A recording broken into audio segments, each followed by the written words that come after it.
A black man walked into a luxury hotel only to be met with hostility and suspicion. But when the manager tried to kick him out, he was in for the shock of his life. Stay tuned to see how it all unfolds. And let us know where you're watching from today. The grand lobby of the Monarch Hotel was bustling with well-dressed guests. The marble floors gleamed under the soft glow of a crystal chandelier, and the air was rich with the scent of fresh lilies mixed with the unmistakable aroma of expensive cologne. Marcus Allen stepped inside, his casual attire contrasting sharply with the lavish surroundings. Wearing a simple black hoodie, jeans, and sneakers, he strolled across the lobby with an air of quiet confidence. Despite his modest clothing, his posture and calm demeanor suggested that he belonged here. Though to the untrained eye, he looked like just another passerby. Behind the front desk, Thomas Parker, the hotel manager, noticed Marcus immediately. His eyes narrowed as he took in Marcus's attire, and a look of disapproval crossed his face. He leaned over to one of the receptionists and whispered, "We've got another one. Some people just don't know their place." Marcus approached the reception desk with a polite smile. "Good evening. I have a reservation under the name Marcus Allen." Thomas barely glanced at him before responding coldly, "I'm sorry, sir, but we don't allow loitering in the lobby. If you're looking for directions, I suggest you head down the street." Marcus raised an eyebrow, his smile fading slightly. "I'm not lost. I have a reservation."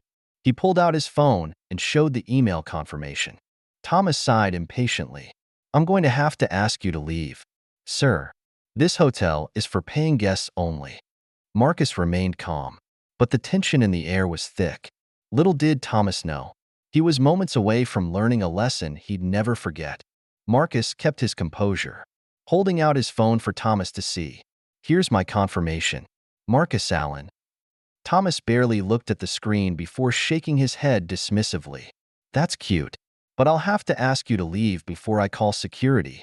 His voice grew sharper, drawing the attention of several nearby guests, who exchanged uncomfortable glances. A woman standing at the concierge desk whispered to her husband, "This feels wrong. Why is he treating that man like this?" Marcus's jaw tightened, but he remained polite. "I'd advise you to take another look before you embarrass yourself." Thomas scoffed. "Embarrass myself? Sir, I've been managing this hotel for 5 years. I know when someone doesn't belong." He gestured to a nearby security guard. "Escort this man out." The security guard, a tall, burly man named Mike, approached cautiously. "Is there a problem here?" he asked, glancing between Thomas and Marcus. Marcus sighed, calmly pulling out his ID. "There's no problem, Mike. Just a misunderstanding." He handed over the card. "Why don't you take a look at this?" Mike inspected the ID, his eyes widening in recognition. He glanced quickly at Thomas, then back at Marcus. "Sir, I didn't realize." Thomas crossed his arms, smirking. "What is it? Fake?" Mike swallowed hard. Mr. Allen is the owner of the Monarch Hotel." A hush fell over the lobby as Thomas's smirk vanished. He had just made the biggest mistake of his career. For a moment, Thomas stood frozen, staring at Marcus with wide eyes. The reality of his actions hit him like a freight train. The once confident manager, who only minutes ago had been so sure of his assumptions, now found himself scrambling for words. You're the owner?" Thomas stammered, his voice barely above a whisper. Marcus remained composed, sliding his ID back into his wallet with deliberate ease. "That's right. I own this hotel." His voice was calm, but there was an unmistakable edge to it. The murmurs in the lobby grew louder as guests processed what they had just heard. A businessman near the check-in desk nudged his colleague. "Did you hear that? He's the owner." A concierge, who had been silently watching from the sidelines, cleared his throat nervously and tried to smooth over the situation. "Mr. Allen, would you like us to escort you to your suite?"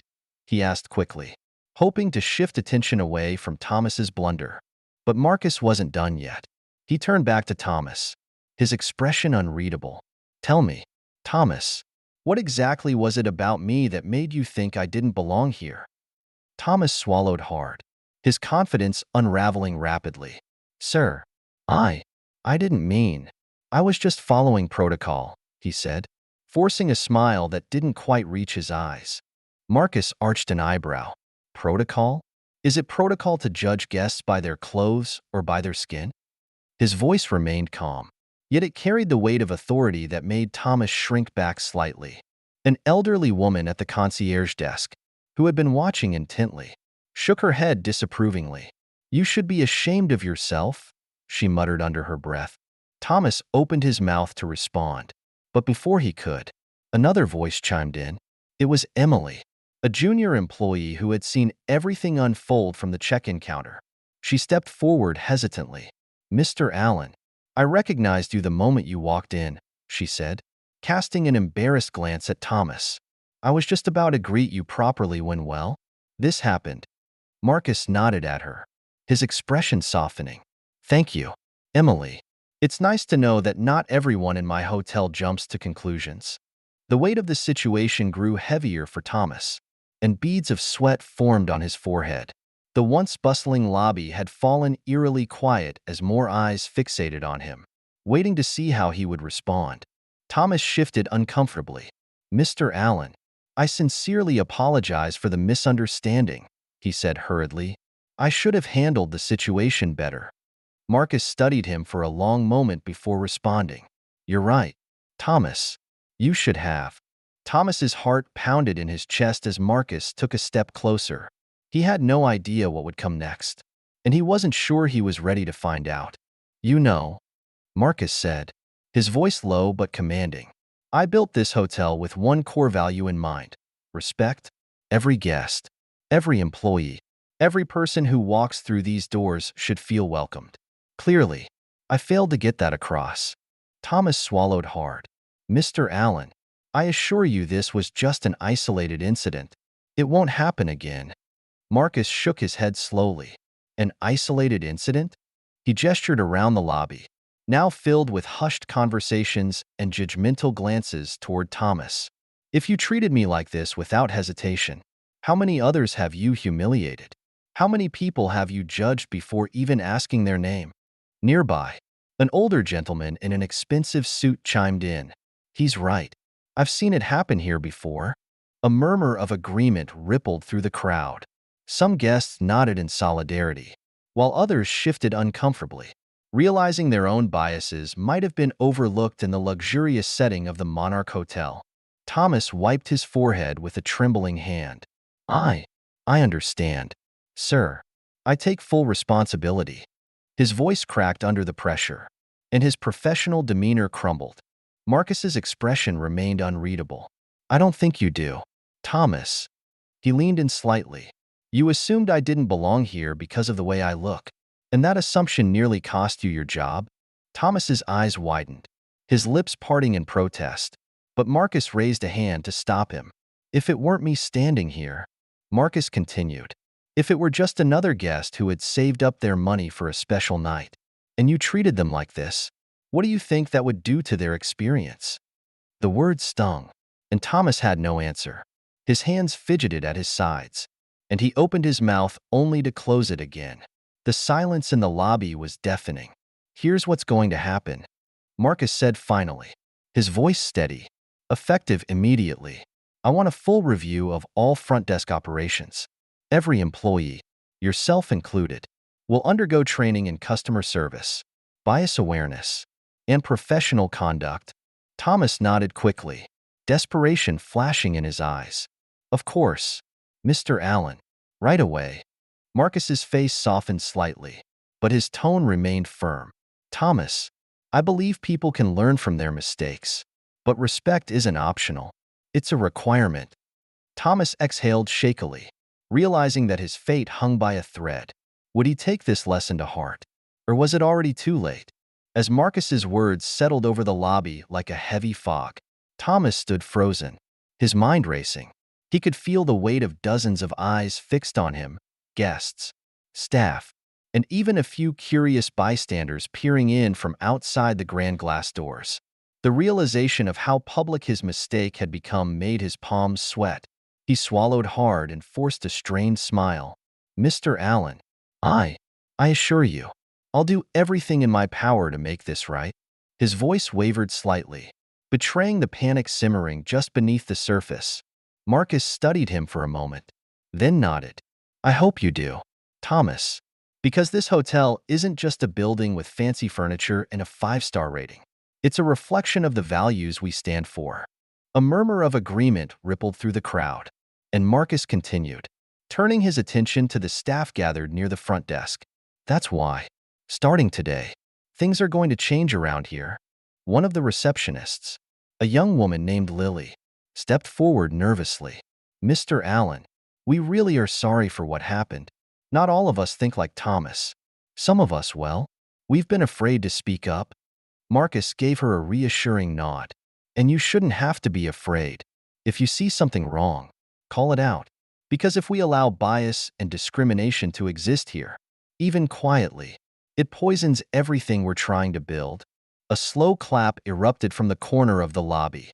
The elderly woman who had been watching everything unfold from the concierge desk rose from her chair and walked toward Marcus.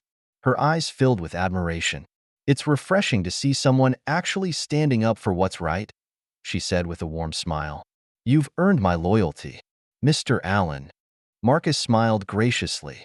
Thank you, ma'am. Your loyalty means everything.